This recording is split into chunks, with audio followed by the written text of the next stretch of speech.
I'm having such a good day because the TSA agent asked me how much weight I've lost since the passport picture was taken. I'm pretty now.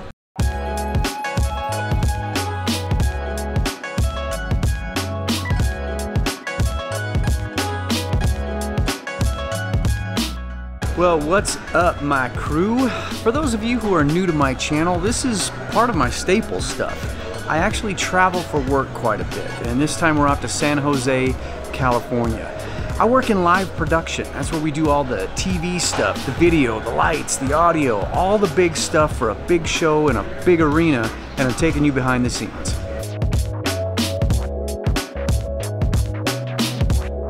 Every airport's got their own thing, and it's not always intuitive. This one is not. Hi, Leo.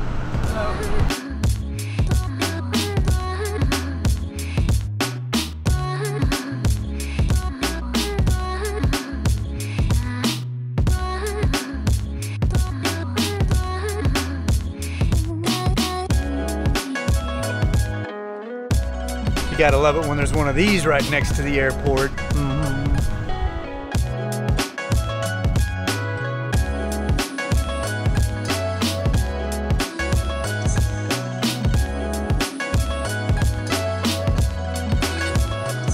I wanted to welcome any of you who are checking out these videos for the first time. Thanks for coming along for the ride. And if you're one of my new subscribers, thank you for subscribing. It's pretty cool. And welcome to one of my work trips. I do about a dozen of these every year in great cities all over the United States. This one just happens to be in San Jose, California. I'm gonna be doing my best to show you what it's like, how we set stuff up, how we run it, how we pack it up, and how we send it on down the road here in about 72 hours. Day one is the set day, or what we call load in. Everything comes rolling in these big trucks in lots of cases. We roll it inside, set it all up, and get it ready to roll. Once all these cases are inside, they're all separated into three categories: audio, video, and lighting. Audio World is made up of digital mixing consoles and speakers, sometimes hung in big clusters from the ceiling, and others like these subwoofers that sit on the floor on either side of the stage. Then there's video. That's where I work. That's anything that hits the screens in the way of camera shots, video playback, or graphics. And then of course there's lighting. All those amazing lights and haze that make for incredible atmosphere out in the arena. And all three come together to make for amazing atmospheres and environments where people can enjoy themselves.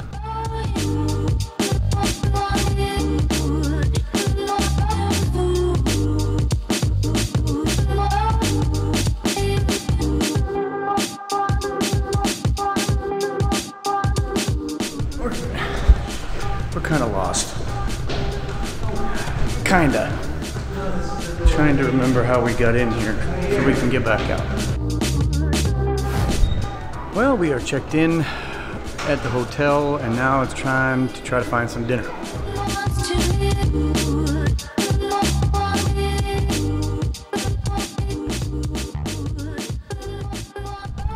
Sometimes you just gotta have a burrito as big as your head. And that was delicious. La Victoria, Itacaria. It's just fun to say. Day number one is done. We're all exhausted. Time for some sleep and get back at it tomorrow.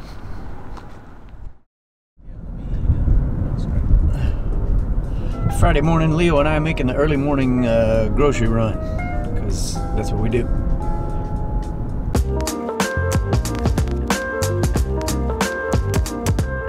One of the challenges for me is finding good, healthy snack options on the road.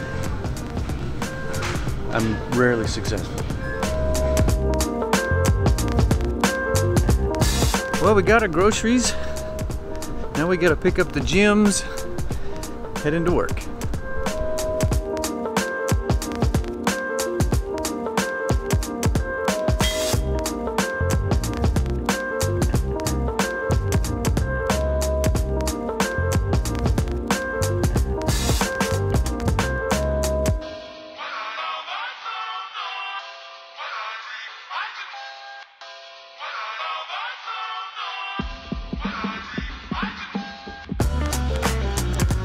Friday morning thoughts. This is a segment that I've started doing as I'm on the road and I'm really sleep deprived and I just think about weird stuff. And I'll often try to pose a question.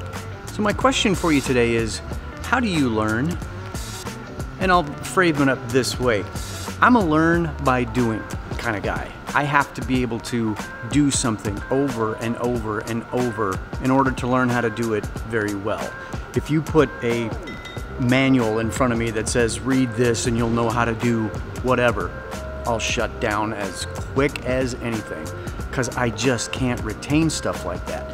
Show me how to do it, allow me to fail a couple of times, but through repetition I'm gonna get it.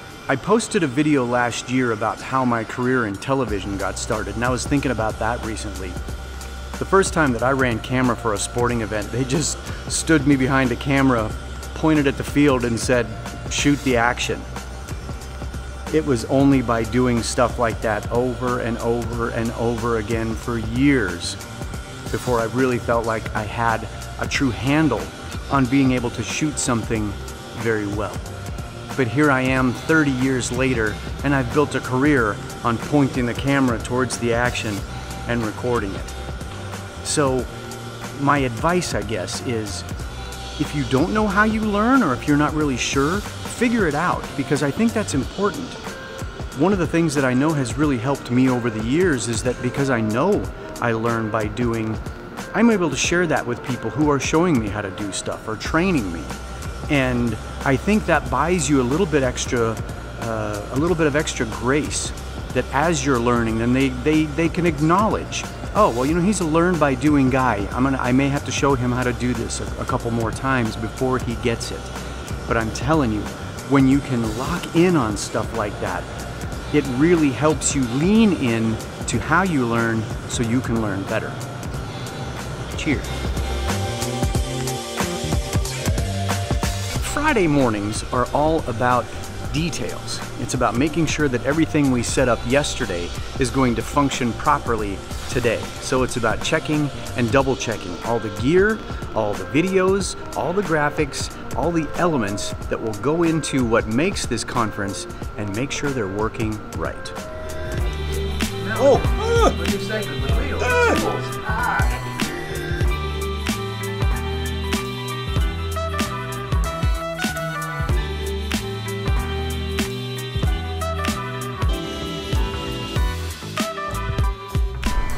The morning is getting close to wrapping up. We can grab some lunch, move on to sound check, and then night number one will be kicking off. Because when in and out is an option, in and out is the definitive choice.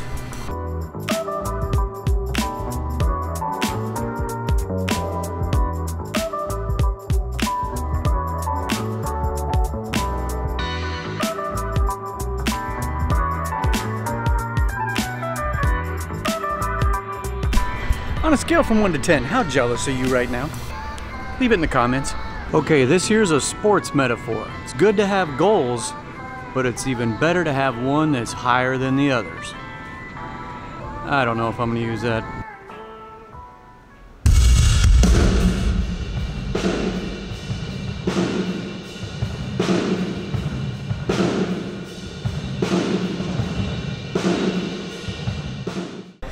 I'm having a moment where I realize just how patterned my life is on the road. Each one of these events has almost the exact same schedule. My travel time is the exact same schedule. I leave on Thursday morning. The event kicks off Friday night. We do 2 sessions on Saturday, and we come home either Saturday night or Sunday morning. It's the same every single time.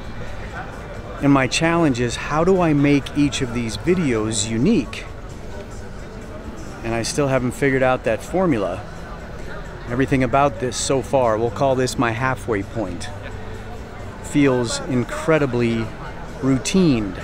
So that's my struggle.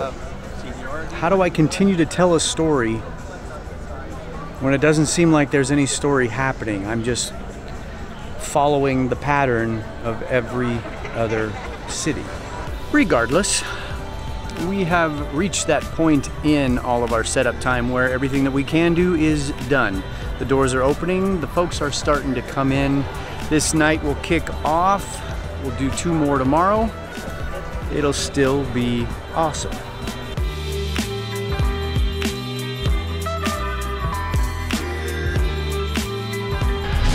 You know what?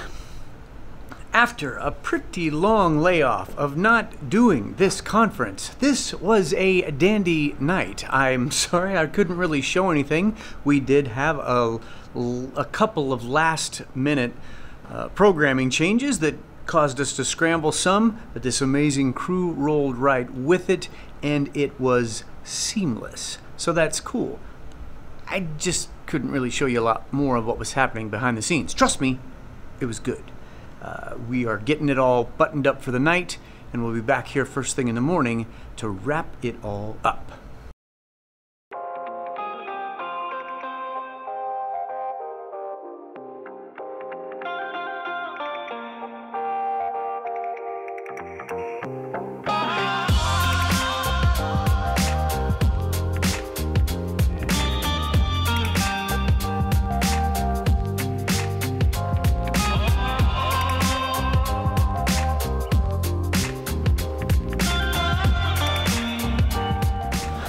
By Saturday morning, the long days start to make it feel like we've been here for about a week. Just tired. We will rock 2 sessions today, pack it all up and set it on down the road to St. Paul, Minnesota in 2 weeks.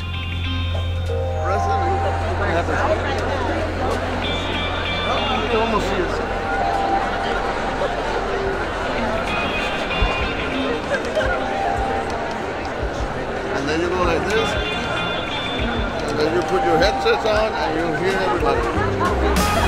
There you go.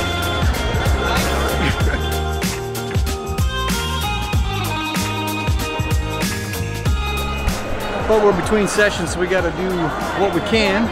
Get a bite to eat. That means concession food this time. Whatever. The glamorous food life of being on the road.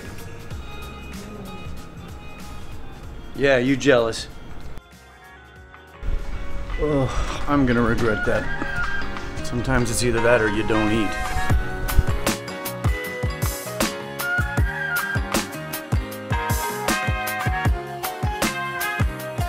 All right, that is a wrap on San Jose. What a really good weekend, even after a really long time off. Now we've got to do the deal where we put all this stuff back away and send it on down the road. One eternity later. And when it's all put away, we get to go home. Well, sorta. We're going home tomorrow. We'll see what tonight holds.